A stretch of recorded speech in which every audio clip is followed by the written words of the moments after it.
Thank you. Well, today marks 1 year since 7 people were killed in a 4th of July parade in Highland Park, Illinois. And our very own Max Coven grew up in Highland Park and visits family there often. Max joins us live tonight in the studio to talk about what happened at the place he still calls home. Max. Good evening, Renata. Yeah, on a day celebrating America's birthday, violence unfolded in a place I grew up. I wasn't at the parade, but I spoke with the mayor of my hometown about the mourning process and remembering those who are no longer with us. This is Highland Park Strong. I was at the head of the parade. We had just passed through what we call the hot zone a few minutes beforehand. I just waved to my husband, not knowing that the shooter was on the rooftop across the street. And as I crossed Green Bay and Central, a major intersection, I turned to my council and I said, that's so weird that the high school marching band is only playing a drum cadence. I wonder why they're not playing music. This is sort of the pinnacle of the parade. And it took me 4 days to realize that I had been hearing the shooting and not a drum cadence. 1 year ago in the northern Chicago suburb of Highland Park, gun violence erupted during a 4th of July parade.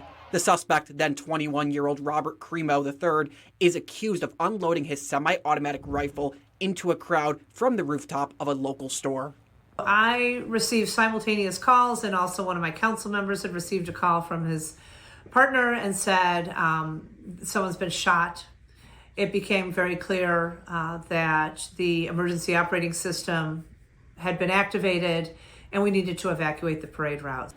In a split second, the mayor's team split to alert the community of an active shooter. Mayor Rotering recalls saying, "There's an active shooter. You have to run. Leave your belongings."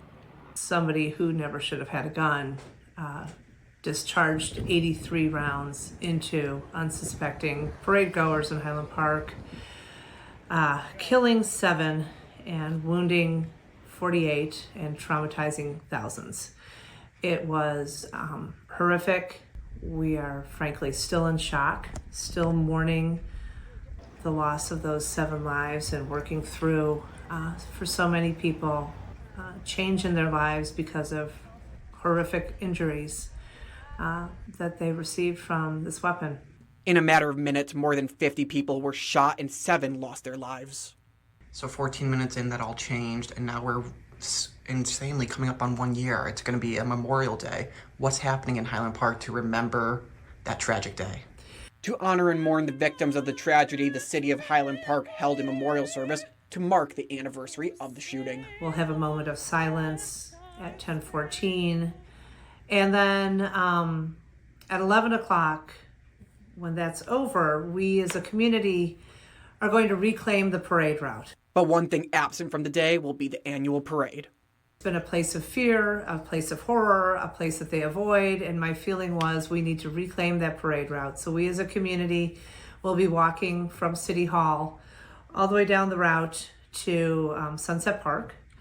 There we are going to have a community picnic, open to everybody, very low-key, but opportunity for the community to regather, to come together, to just be together and support one another after what I know will be a very emotional and sad day.